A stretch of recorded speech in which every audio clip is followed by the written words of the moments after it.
Good evening. This is Representative Gail Lavielle standing outside the House of Representatives the day after the state budget was passed in the House.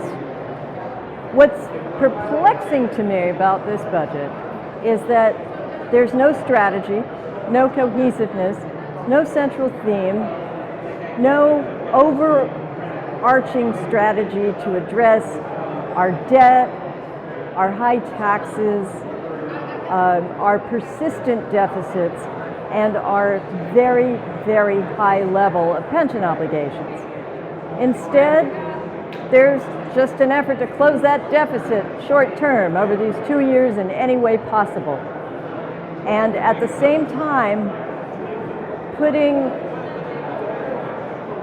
ideological goals that we can't afford and special interests before the best interests of the people of Connecticut. So what does it do?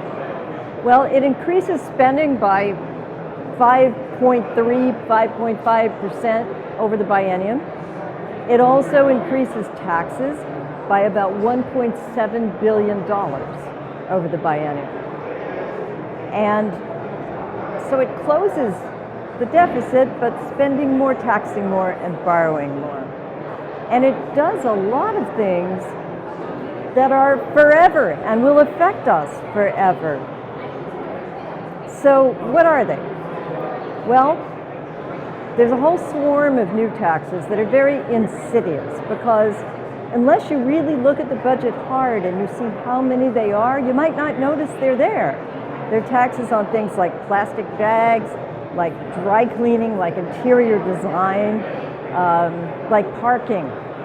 Things you wouldn't notice one at a time, but when they pile up, it's enormous. And it all falls on not the rich, not those who won't notice, it falls on the middle class.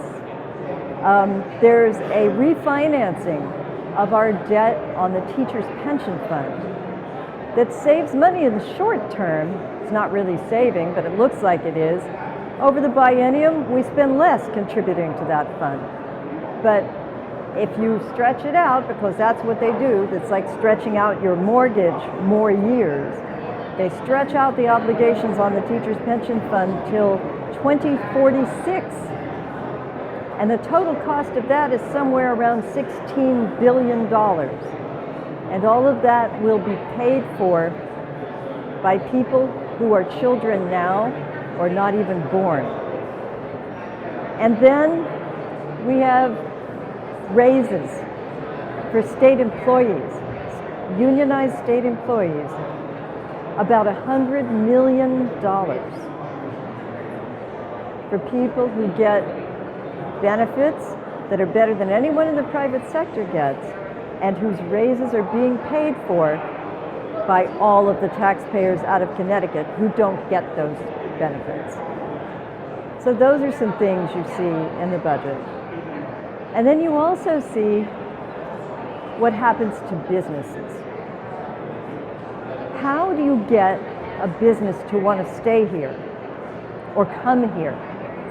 You offer attractive tax policy that's consistent over time, that doesn't change every 5 minutes. You offer regulations that are not burdensome, not overwhelming. You offer a climate that is really consistent. So what did they do?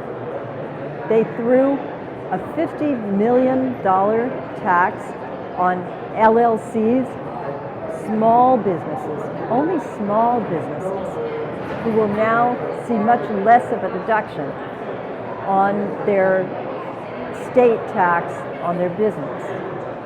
They're also, the minimum wage has been raised to $15, phased in over the next 4 years, but that's not all. That's what you hear on the radio. But after that, it's actually indexed to a statistic that goes up every year.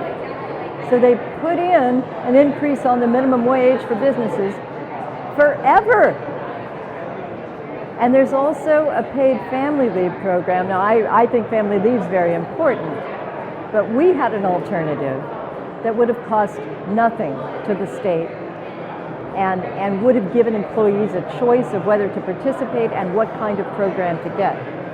But this paid family leave program causes businesses to have to administer dealing with their employees. They wouldn't administer the program, but they would have to make sure their employees are in. The employees would have to pay a payroll tax, essentially. And again, in the course of the program, if it doesn't work, their benefits would decrease while their contribution went higher. So that's another burden on businesses. And then there are a number of other other tax credits that go away. And this is on top of the state-run retirement plan we obligated them to participate in a couple of years ago, and a continuation of a corporate surcharge on taxes that was supposed to sunset. It's a very insidious budget because these are not all big programs that you notice at once, one huge tax increase or one huge spend. There are about $6 million in earmarks, otherwise known as pork projects, special interest projects, sweeteners, all of which I'm sorry to say all belong to members of the majority party, and the taxpayers of Connecticut are paying for them. So I wish I could say that this was a budget that made sense and was good for Connecticut, but unfortunately I can't, and I find it very sad. I want you to know the truth. I want you to make sure that you contact me with any questions and that you don't hesitate to ask me anything you need to know at any time. You can reach me at gail.lavielle@cga.ct.gov or on Facebook, or my office in Hartford, 860-240-8700. Thanks so much.